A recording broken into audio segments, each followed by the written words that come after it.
Welcome, everyone, and welcome to the second Partner in Action webinar. Before I go further, Nicola, can I get a message from you if you can hear me okay, assuming everyone else can as well? Hi, Amy, we can hear you fine. Okay, great, thanks. And Nicola, stand by, I'm going to pass it over to you shortly. Before that, I'd like to give a tiny bit of background about what we'll be discussing tonight. The foundation of the Partner in Action webinar comes from the communication model Predator, Prayer, Partner, which is a body of work developed by my sister, Pat Kirkland. If you want to know more about Pat or her work, you can visit patkirklandleadership.com.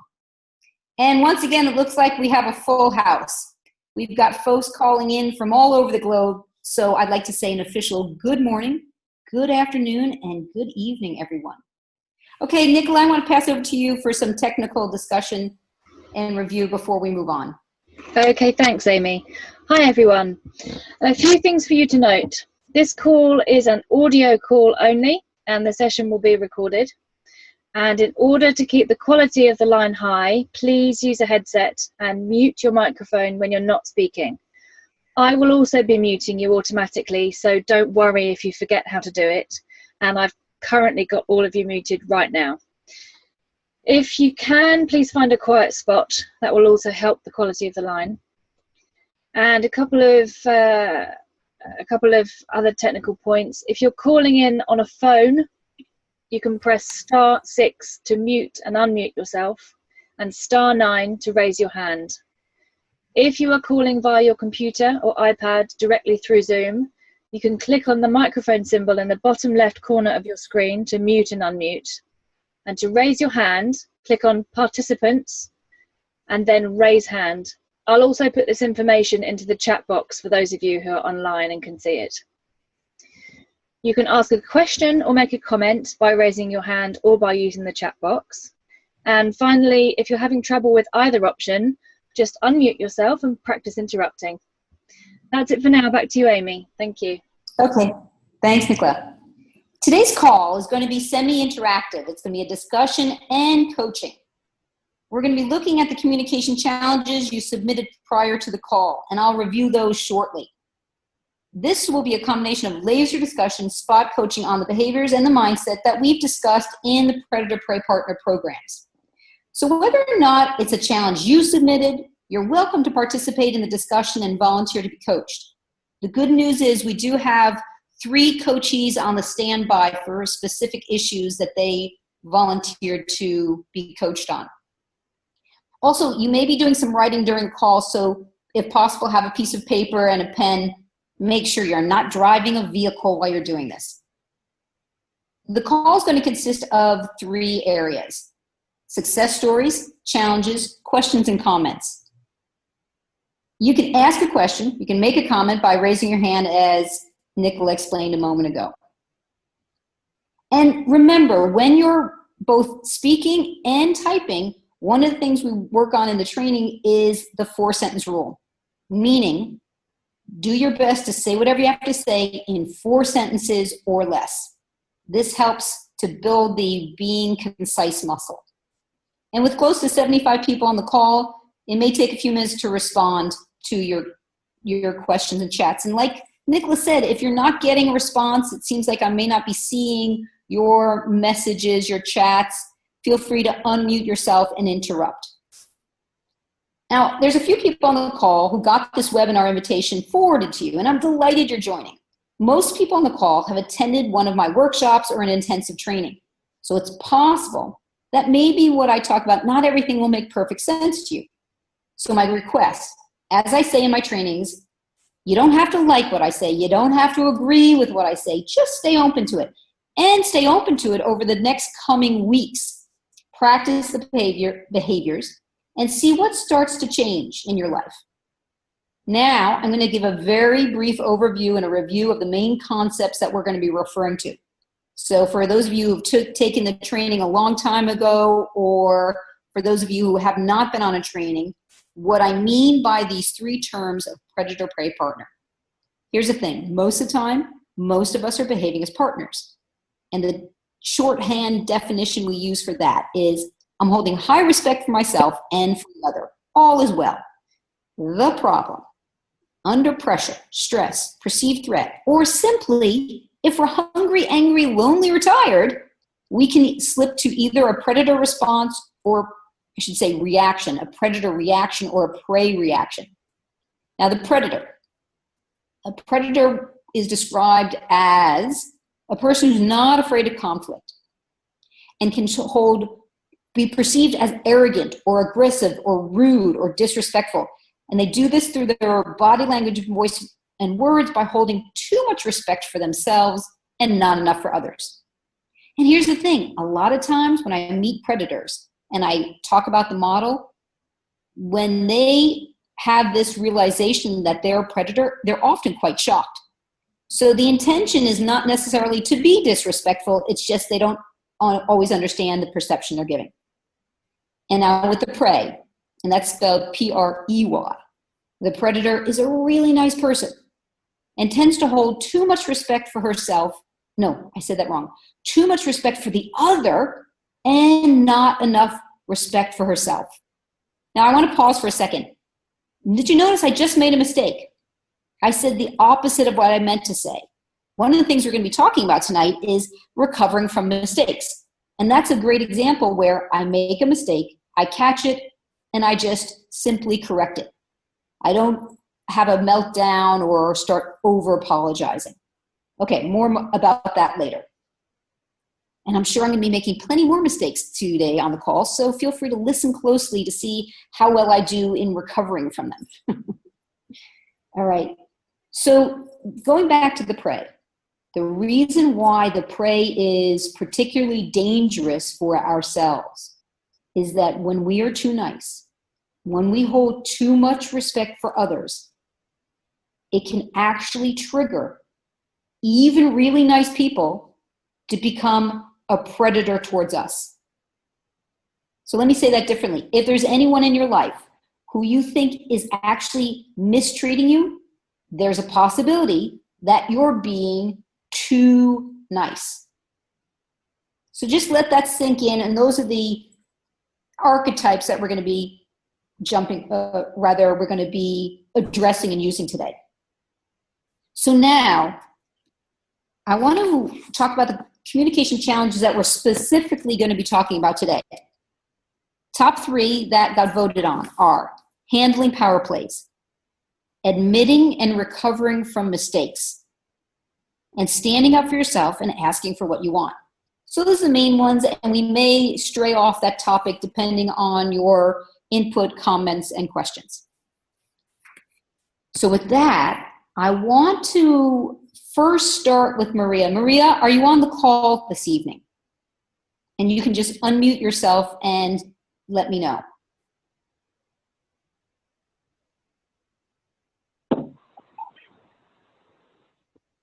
Hi, hello, this is Maria. Hi, Maria, welcome. And thanks for being willing to be coached. I know that we were going to coach you on the call in January and we didn't get a chance to, so I'm really grateful for your willingness to be coached today. So Maria, are you feeling ready? Sure. Let me see where we get to. Yes. It's hard because you're the first one to go. So Maria, one of the things that I'm going to ask you to do, and Maria, let me remember, you were in one of my intensive trainings, right? Yeah, I was in one of the WIN conferences, yeah. At the WIN conference. Okay, which means that you didn't necessarily get a lot of coaching from me. Is that accurate? Yeah, I didn't get any.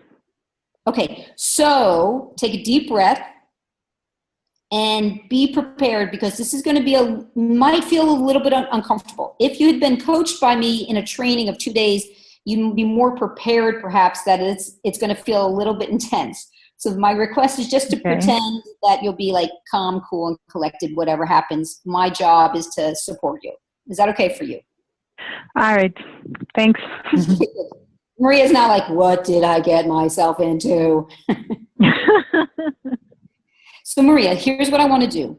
I am going to read out what you submitted in January about the dealing with being able to stop conversations. That still is pertinent for you, correct? Yeah, that's correct. Okay. And here's what I'm going to ask you to do.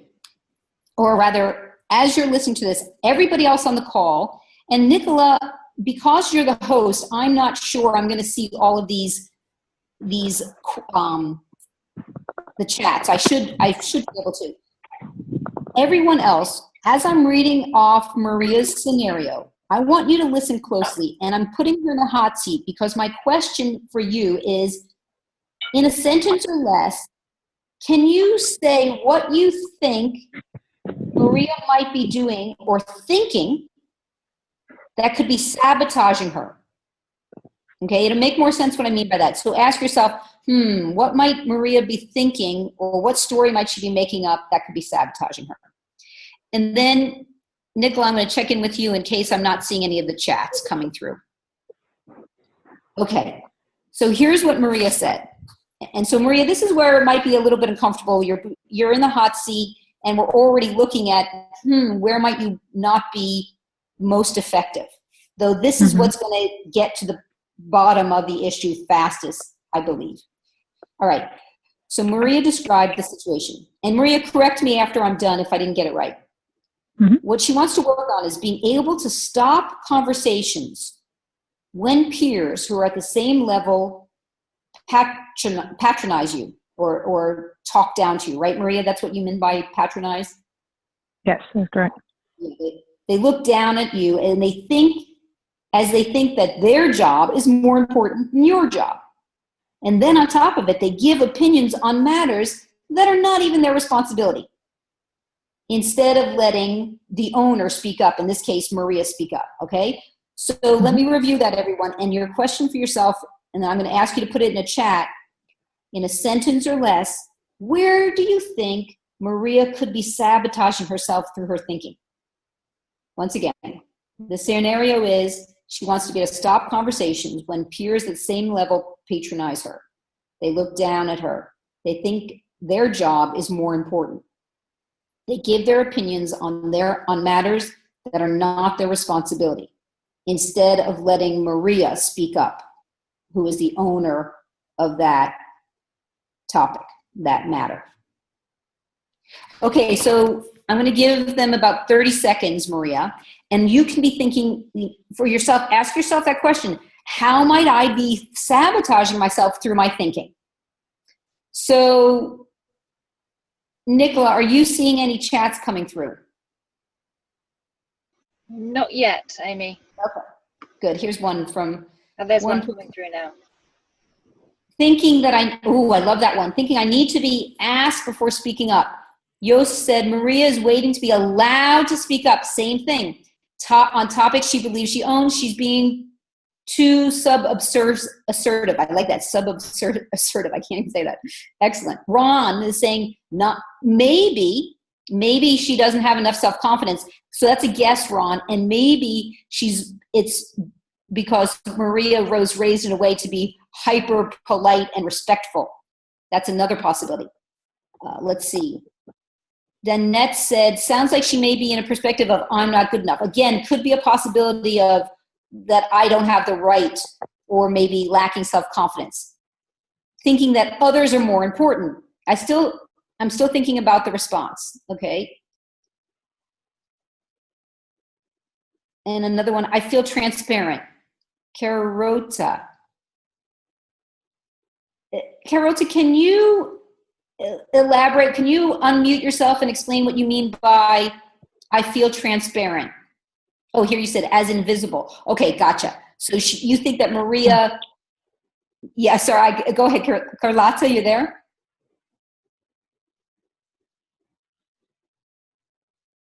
Okay, so Carlotta, interrupt me if you want to. Hi. Add more.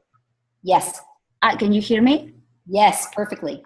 Yes, yes. No, I was just referring to the invisible feeling that she may have when she's in the room, like she's not being taken into account. Right, maybe not, as if she's not being seen. Thanks, Carlotta. Okay, you can go ahead and mute yourself again. Lourdes Marina said, if I stop the conversation, if I make my point, I'm going to sound rude, too bossy, when in reality, we have the same level. Yep. So there seems to be a theme here. Okay, so now I want to turn it over to you, Maria. Based on hearing and seeing what the notes, what the comments are from others, what's coming up for you? Just the very last one you said of the very last one you said on the feeling that you don't want to be perceived as someone rude and just saying things right on the spot. I think that's pretty spot on. Yes, and Maria, one of the things that makes people sound powerful and strong is speaking in first person. So that's already my first piece of coaching for you, is as you speak today, rather than you, say I. So say that for me again using first person I. I think I'm come across as very rude. Ooh, that was a good downward inflection too. Well done. Right. So this is a perception. And Maria, this is one of the reasons why in my trainings, I use video camera and audio recording, because it closes that gap, because the perception of you have of yourself may be vastly different than they have of you. All right, so that's the second piece of coaching. You may want to write this down. So first coaching is use I, first person. Second piece of coaching is videotape yourself and practice speaking assertively. And then go back and listen to it and watch it. And what will likely happen is it's going to close that gap in how you are being perceived and how you think others are perceiving you. So now, so there's a lot around perceived self-confidence.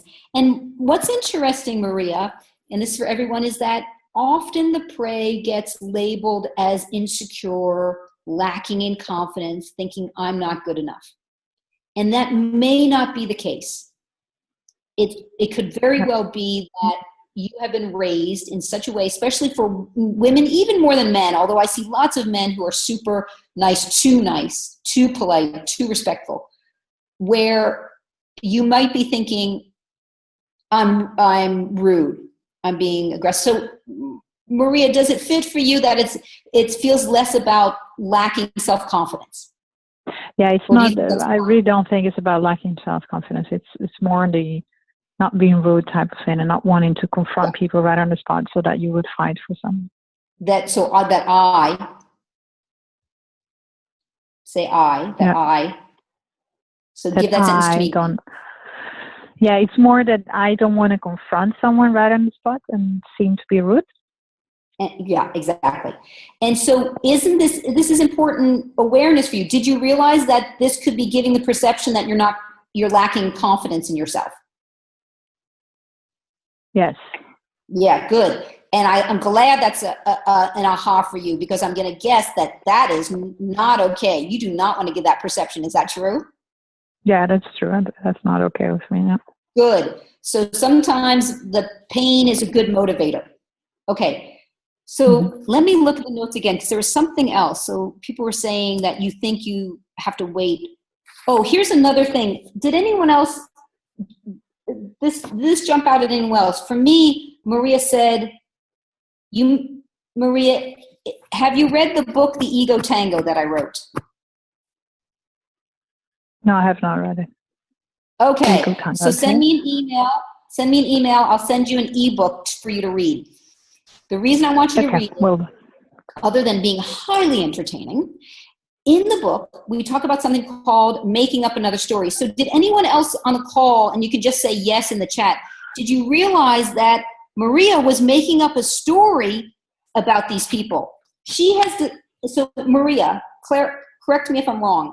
Have people told you verbatim, Maria, I look down on you. I think my job is more important than yours? No, they have not said it with words. They've hinted it with, body language, but they've not said it. Okay, so this is important. Okay, done yet? Yes, exactly. She has no proof. Ta-da, done yet. Exactly. So do you see that chat in there, Maria? You, like the rest of the human race, you've made assumptions. Now, maybe they're true, okay? I'm not saying they're not true. Except when we make these negative assumptions, this is part of what's sabotaging you. You've made up a story that they look down at you and they think your job is not as important as their job. And unless they've said that to you verbatim, directly, you really don't know for sure. Yeah, that's correct. How does that land for you, Maria? Yeah, that describes reality.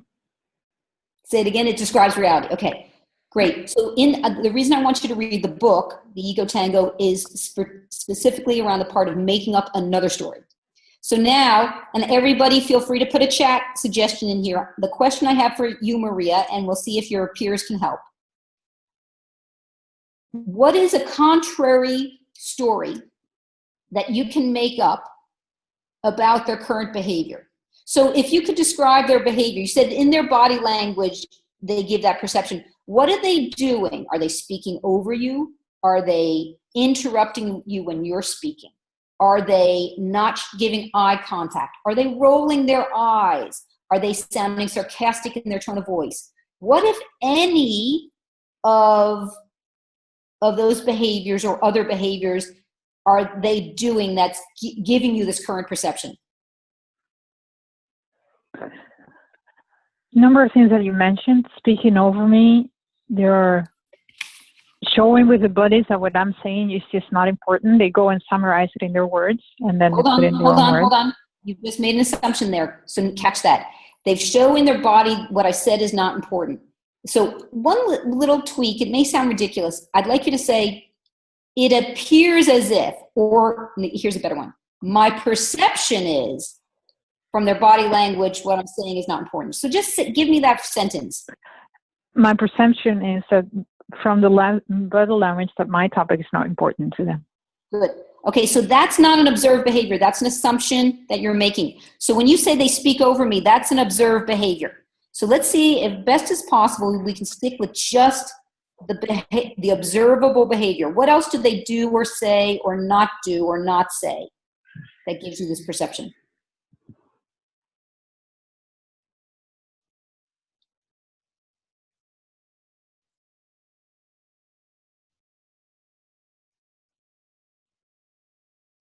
You still there, Maria?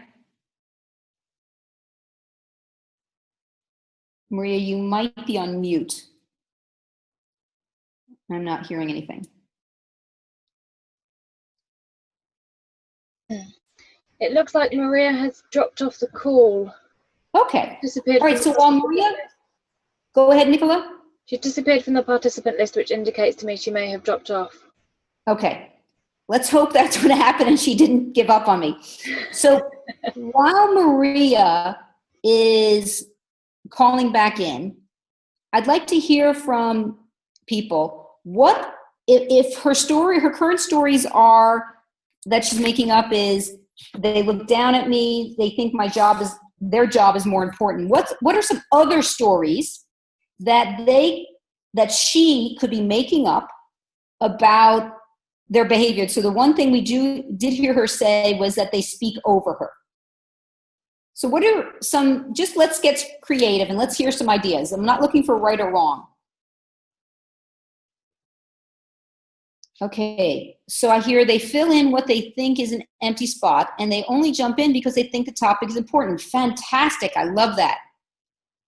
So, and am I hearing that I'm looking for Mini? What is your first name? Can you unmute yourself and tell me Miriam? Thanks, Miriam.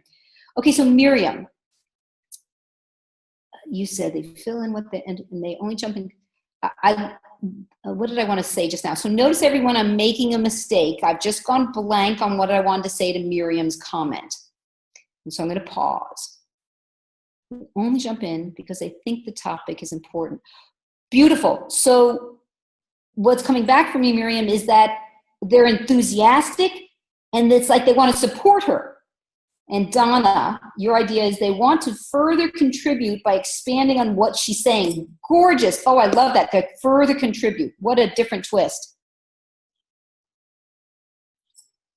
And what was coming up for me is, very briefly, and because of this session is being recorded, the good news is that Maria can go back and listen to everything that we're sharing now.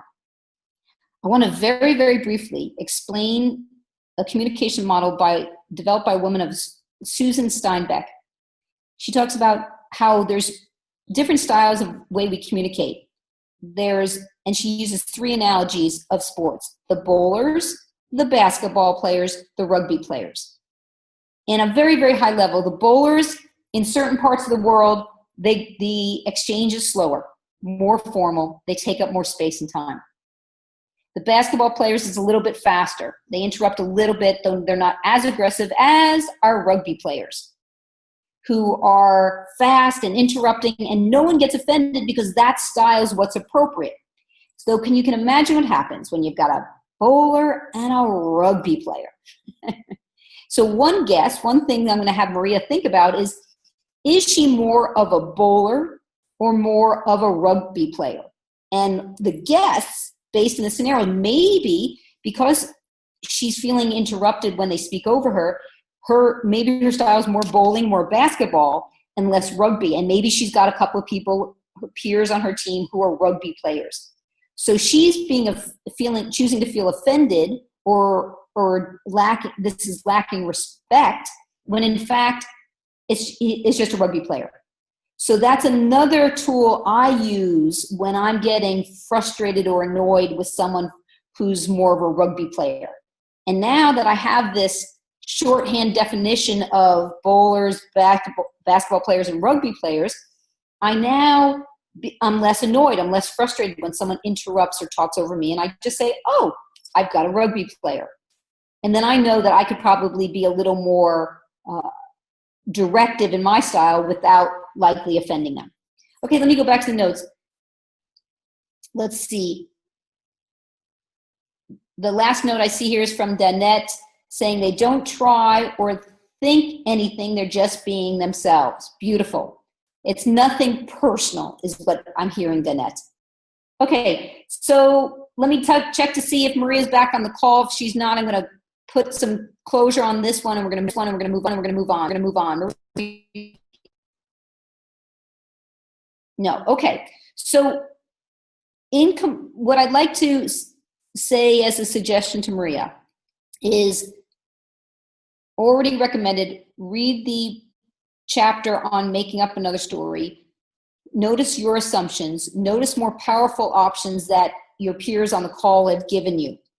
And then the next thing to work on is the behaviors to speak up. And if you videotape yourself, Maria, and this is for everybody else on the call who struggles with this, videotape yourself. Practice being what you think could sound rude, bossy, too assertive. And ideally practice with another person, maybe someone who doesn't particularly have an opinion of you, someone who doesn't know you too well.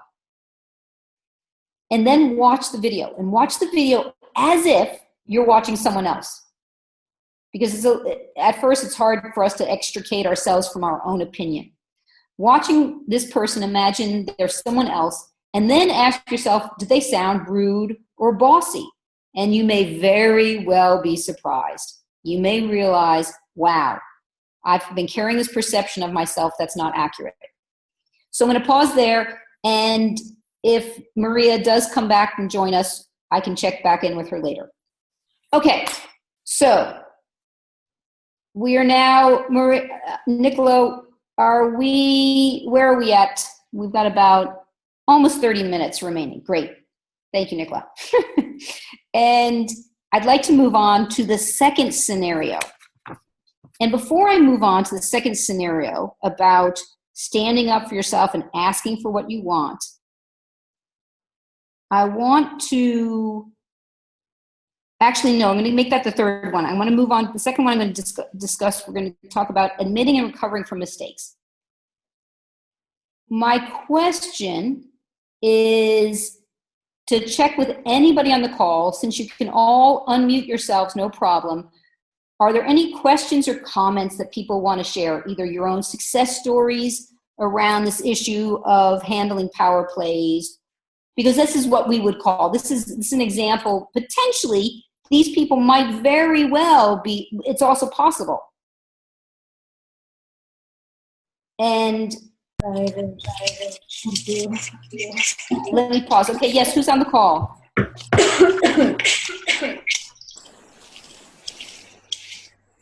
I've got someone who's just unmuted yourself.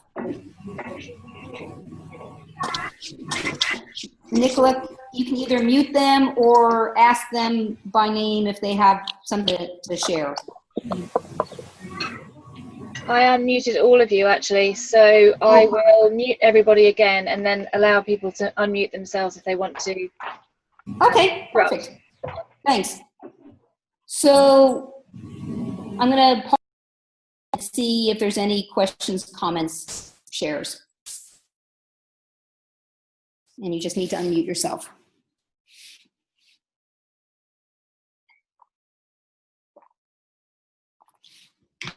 Okay, I've hydrated, and since no one has spoken up, I'm going to move on.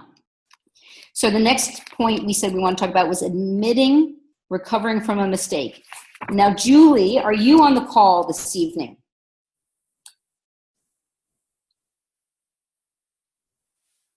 No, Julie, I can hear you. I can hear you now, yes.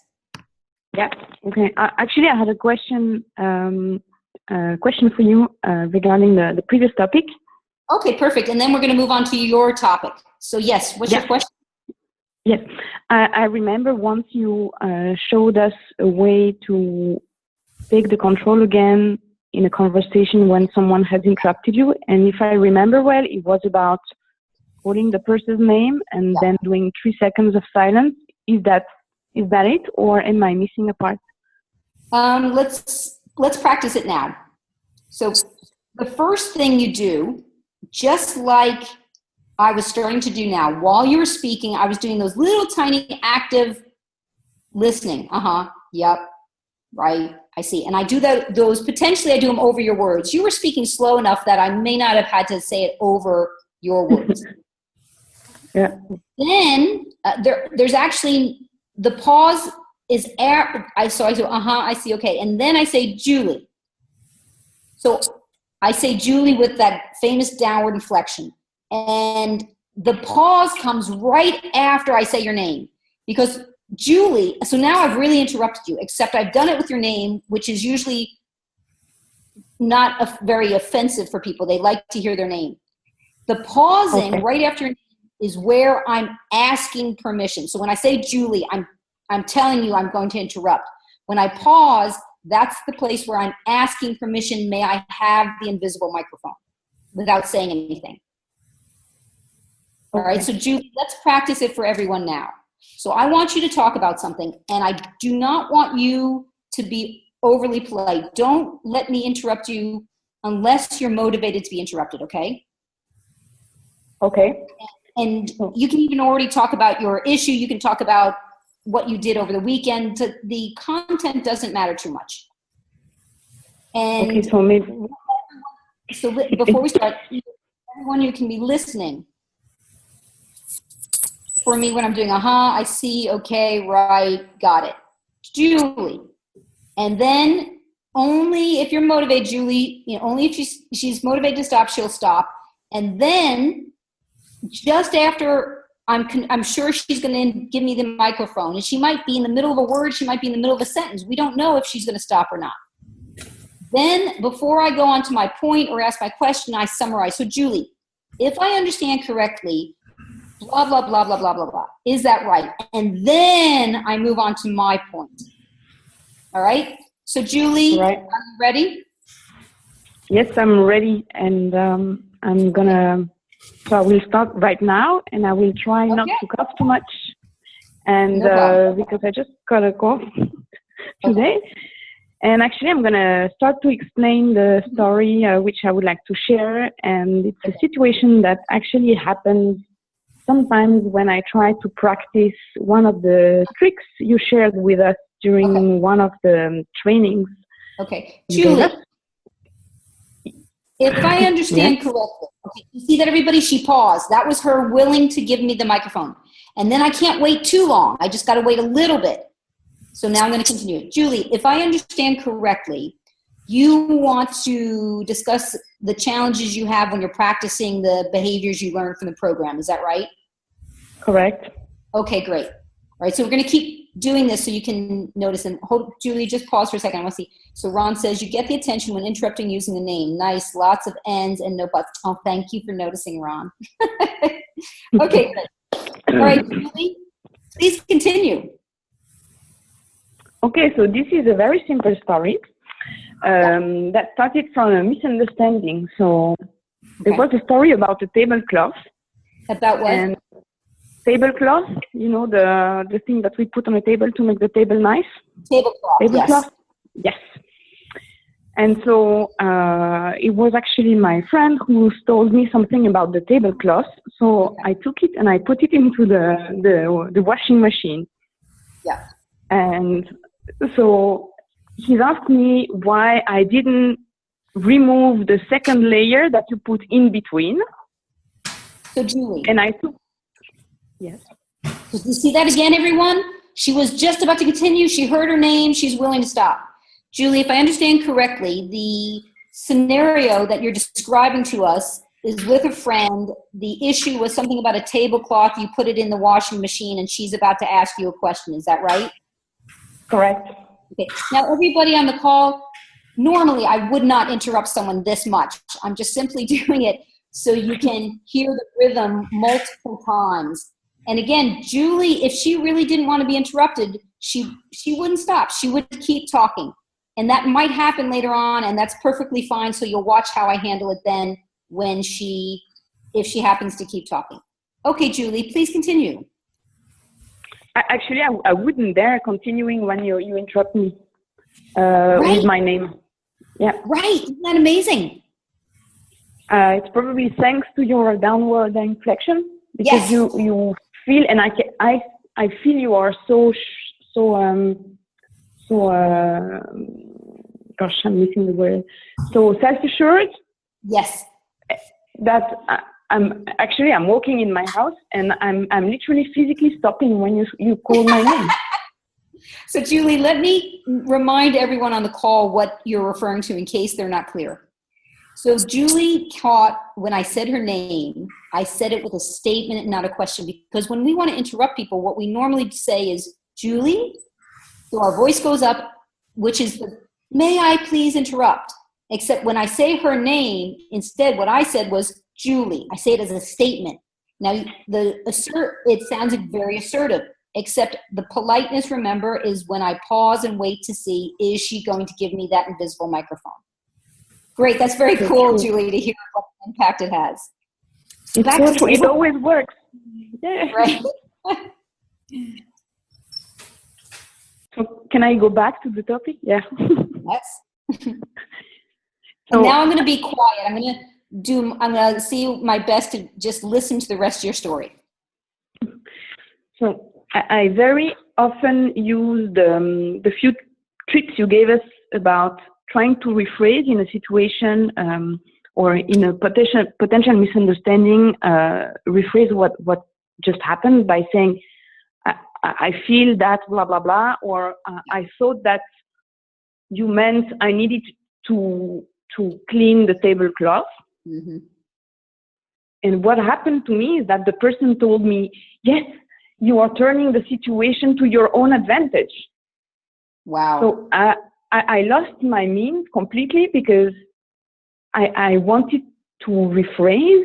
Okay, hold on. And yeah. So that I did a bad job interrupting. Hold on, is not ideal. Julie. No worries. Good. So do you see, everyone? I just made a mistake. I acknowledge, this is a great example. I admitted I made a mistake and I recovered using a little bit of playful humor. We do not have to be perfect in life. Julie, you used a word mem. I didn't understand it. Can you go back one or two sentences? Yeah, so one of the trick I often use is when I'm into a situation where I feel may become a conflict or a misunderstanding, I tell the person, I feel this or that, or my understanding was that you wanted me to clean the tablecloth, for example, in this specific kind of example. And the person said, wow, you're turning the situation to your own advantage. Right. And I felt completely disarmed because my intention was really to explain why I put the tablecloth in the machine, and that was actually not the intention of the other, or not the wish of the other person. Okay. And I didn't know how to react. So Julie, if I'm hearing you correctly, you attempted to use the skills, you got a very, almost sounds potentially like a harsh or an aggressive reaction back, almost accusing you of something, and it disarmed you. Is that right? Totally. Got it. Okay, so if you have to, before I make some guesses, in one sentence, what would you like to understand as a result of this situation? What is your question or your concern specifically? How can I react to turn back the situation to quiet again and get out of this aggressive or not be hurt by this aggressive reaction? Okay, so flip it back. Mm-hmm. So bottom line, you want to know how to handle yourself. It's not about necessarily what skills. We're going to talk a little bit about what did you do that may have helped you or hurt you in using the skills. And then the second part is, more importantly, you've been aggressed and how to manage that aggression. Is that accurate? Yes, absolutely. Especially because, sorry. Thanks, Julie. Let me just clarify what I said. I didn't say it very well. Your perception was that you were aggressed. It may not have been that person's intention. Probably. I hope not. Yeah, we don't know. Okay. And now I cut you off. What were you going to say? Sorry, is that a question? Do you feel complete for right now? If I feel complete? With your explanation before I jump in. Yeah, absolutely. Yeah. Okay. So, Julie, sometimes, let me guess, does this person you had this exchange with, do you know each other really well? Yes. The reason why I guessed that was the case is because sometimes when we start using new skills, we have to grow into them. We don't feel terribly comfortable with them. And as a result, can sound mechanical or like we're in a laboratory. And as a result, unfortunately, people may feel manipulated, even though that's not your intention. Your intention was to be able to successfully and effectively handle a misunderstanding. Yes. So that's the first thing, is just be aware that sometimes, unfortunately, this backfires and it blows up in our face. And so sometimes a recommendation I make to a lot of people, and this is for everyone on the call, is sometimes practicing these behaviors with complete strangers is a safer option, because they become our laboratory. They are our guinea pigs. And so then we can use them to get good, learn from our failures, our successes. And then as we get better at it, we can start to bring it into our more important relationships. Now, the second thing, Julie, when you had this misunderstanding and you did something that she didn't want you to do or she was upset about. And what I heard you say was, well, I thought you wanted me to X. So I would define that as you going on the defensive or justifying or explaining yourself. And in that moment, they do not want to hear that. Yeah, they may be willing to listen to it later. In the moment when they're angry, they do not want to hear your excuse, your explanation, your justification. That's the bad news. Yeah. Yeah. What they want and need in that moment, most likely, here's my guess, is empathy and understanding. Okay. So let's play out the scenario. I want you to be this person, and I'm going to be you. And okay. So I want you to, let's rewind to the part where I've just done something wrong with the tablecloth and you tell me what I've done wrong. Yeah. Okay. And then okay. I'm going to respond and you be honest. Tell me if you imagine if you were this person, if this response would work for you. And I'm not quite sure what's going to come out of my mouth.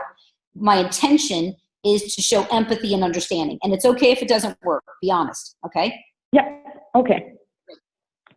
All right. Amy, where did you go with the tablecloth? What did you do with it? Oh, I put it in the washer. But why? My understanding is that you wanted it in the washer. Yeah, you're turning the situation to your advantage. This is absolutely not what I meant. Oh, okay. Oh, I completely misunderstood. Sorry about that, Julie. Is there something I can do to resolve it?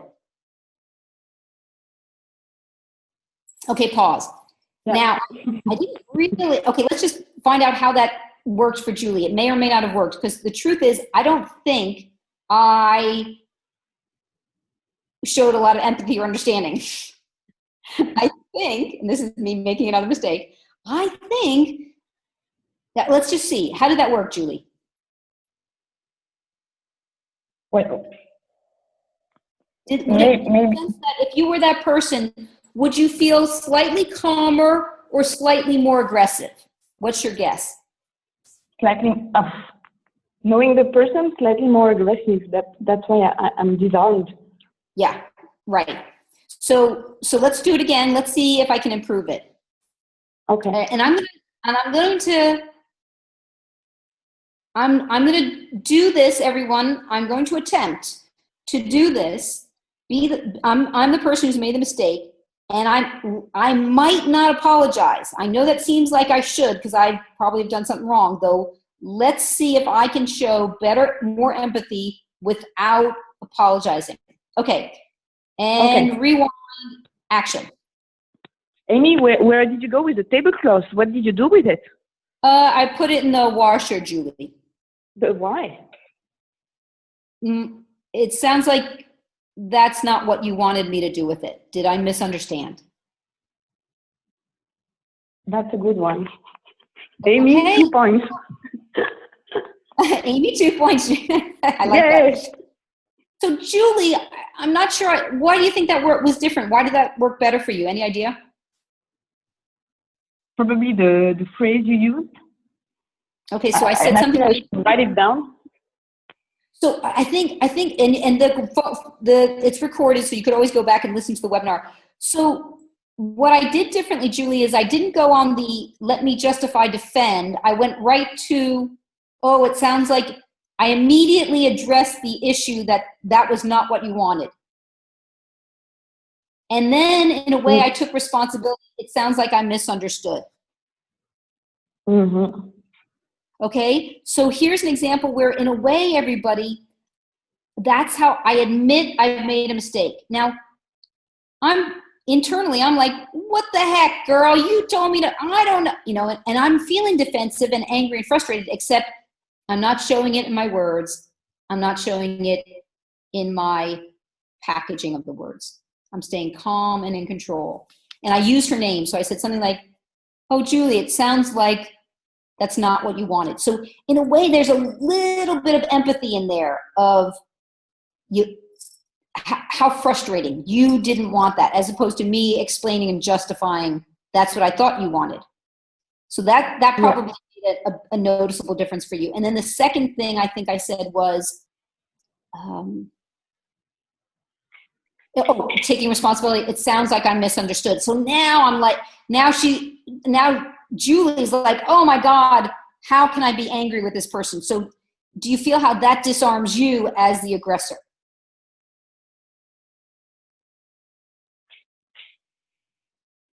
Okay. Julie, do you see how that disarms you?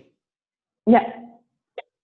So everybody, what we want to do now is we want to make this generic, because those two sentences are unique to this exchange and this conversation. If I break it down, the first thing I did was somehow acknowledge her feelings. In this way, there was empathy in my tone of voice. Oh, it sounds like that's not what you wanted. So it's acknowledge and show empathy. That's step one. And then step two, take responsibility for the mistake, even, and this is a tough one for our egos, even if you were not the one that was wrong. Because when you do that and you don't point the finger back at them, you have now very graciously accepted responsibility, admit, hey, maybe it was my fault. And then so often what happens, Julie, is the other person says, oh, well, maybe I forgot to tell you, or maybe I wasn't clear. And then they're going to be willing to share the responsibility. Not always, though, some of the time. Brilliant. So in one or two sentences, because I want to see if we can still squeeze in Angelique. I'm going to put you in the hot seat for about 5 minutes in a moment, so get ready. Julie, in a sentence or two, can you identify what you grasped from this coaching? Clearly it's acknowledgement. And this is something that I knew, and I didn't think about applying it to this kind of situation, but we know that acknowledging the feeling of the other allows him or her to go down to reason. Yeah. And not to be under the emotion again. And that's so key. Thank Beautiful. you. Julie, a warning. Be careful in the future. You don't want to say, oh, you're angry, or oh, you're frustrated. That's a statement. People don't often like being, even if it's true, we don't like people reading, no, don't tell me how I feel. So what you want to do is I'm guessing you're upset. I'm wondering if you're angry. So you position it that way. And then the last thing is, if you don't have the book Nonviolent Communication by Marshall Rosenberg, I highly recommend that. Or you can do a search on nonviolent communication and get a list of feelings and needs I'm sure you can get it on the websites, on the internet. And so many of us are we are not fluent in our ability to identify many of our feelings or many of our needs. And to all my coachees, I recommend that they print these lists, they laminate them, they have one copy in the house, in the kitchen, one in the car, one in the office, and get good at identifying those things. Mm-hmm. Okay. Yep. Thank you, Julie. Thank you. Feel free to mute yourself. Really, it was a lovely exchange. Appreciate that. And Angelique, my dear, are you on the call? Yes, I'm on the call. Hello, this is Angelique. Okay, so Angelique, the issue that we're dealing with in relationship to your communication topic is, and I may not get this right, this might be a stretch. One of the issues that people want to work on is stand up for yourself and ask for what you want. So I know the topic you want to work on is clearly articulate your point of view. And maybe in that point of view, you're wanting to ask for something specific. That's a guess that I have. Does that match? Yes. Or I have a position. Yeah. Is maybe another way to say that. I have a position that is contrary to perhaps what is the current recommendation. Okay. So, Angelique, are you familiar with the 4-sentence rule? Does that ring a bell? I wrote that down. Okay. When you started this session, yes. This comes from George Kohlreiser, who wrote a number of books. One of the books he wrote was Hostage at the Table. Fabulous book. What is it? You kind of cut out a little bit. Sure. I'll write it hostage. No. This is, Nicola, can you send that chat to everyone? Hostage at the table, George Kohlreiser. Good luck spelling that name correctly. You can probably Google him easily. So Nicola will give you that name in a moment. Thank you. Hostage at the table, George Kohlreiser. So Angelique, oh, I just went blank again. Oh yes, 4-sentence rule. George says, essentially, anything you say after the 4th sentence is the 5th sentence becomes a repeat of one of the first 4 sentences. So that may be true. And sometimes we need more details. So let's just take a stab at this because our time is getting tight and this is a good way to put you under pressure. Angelique, let's hear your clearly articulate your point of view in 4 sentences or less. And if you don't make the mark, that's okay. We'll work on it. Okay. Here's the problem. The global QMS team is rolling out a new process for enterprise documents. This has had a significant impact on our standardization initiatives.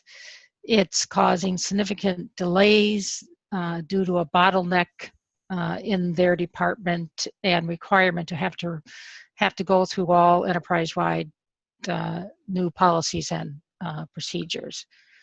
To work around this, we... Okay, pause. So Angelique, that felt like one long sentence and it was hard for my brain to separate it. And you don't want the listener to do the heavy lifting. And part of the reason why, and maybe Angelique, we'll see how we do tonight. I may, if you're willing to come back for the July webinar, we may go into more detail on this one. So the first thing is that you're saying a sentence and it's going to the next sentence. And so what I want you to do is speak a little bit like a robot. The issue is we have new documents, blah, blah, blah, blah, blah. And then take a long pause before you move to the second sentence. Start that again. The issue is we have a new process for enterprise document releases. Pause. Beautiful. Next sentence. This new process has caused significant delays in achieving our goals and objectives. Oh my God, you're doing beautifully. I like to say you're spoon feeding it to the baby, and now the baby's not going to bring it back up and put it on your nice wall. Okay. Okay, great. Third sentence. We have adopted a different process. I don't say, we have a workaround. We have a workaround. That we modeled to achieve the commitments we made for our timelines. And I'd like to recommend this approach in the interim as this new QMS. Hold on, no, not too long. Go back to start again, workaround. Okay. Our group had a commitment for a timeline, and we're not able to achieve this with that new process, and we came up with a different solution. Pause. I think that's more information than you need. Okay. Can you, and I know you're not finished yet, and we're starting to get tight on time. Yes. Can you take it again from the top, and let's see the 4 most important sentences. The enterprise QMS team has rolled out a new process. This has caused, pause, okay. That was good. That was very good. This has caused significant delays in achieving our goals and objectives. We've devised. Stop it. Significant delays. Pause. Okay, it's caused significant delays. And I think now you can already move to our recommended solution is. Our recommended solution is to work directly with business groups versus the QMS for standard SOP. Boom. Okay, so Angelique, go back and listen to the recording and see if that's sufficient. This was a little bit brutal because it was such a brief coaching, though I think, I'm going to guess that you took that down to the very, very skeleton level. I did. And what you're going to decide, and then you decide later, what you say afterwards is, would you like me to go into more detail? And that's where you could expand. So this is the high level executive summary you just did. Beautiful. Got it. Angelique, thank you. And if you want more coaching on that, just reach out to me. We can have a one-on-one, or we can expand on it in July. Thank you. All right. Thank you. Everyone, we're going to wrap up in, let's see, I can do it in 45 seconds. So our next webinar, I mentioned July 11th, same time, 7 p.m. Central European time. For real this time, we're going to limit it to 50 people. So if you want to be on the call, be sure to sign up early. You might want to take a screenshot of this slide so you have all the social media channels. And if you want to check out my Partner in Action podcast series, which was launched a few months ago, you can go to iTunes and search Carroll Communication Coaching if you're on iTunes. Otherwise, go directly to my website, Resources for You podcast. And finally, ladies and gentlemen, I want you to go out there and be the best partner you can be. Thanks, everyone, and have a good evening, good rest of the day.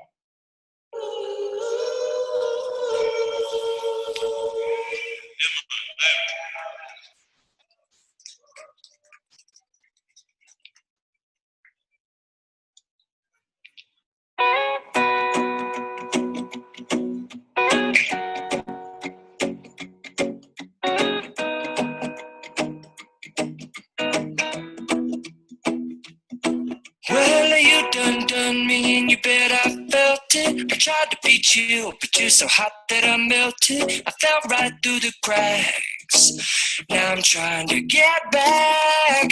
Before the cool done run out, I'll be giving it my best. This and nothing's gonna stop me but divine intervention. I reckon it's again my turn to win some or learn some, but I won't hesitate no more, no more. It cannot wait. I'm yours.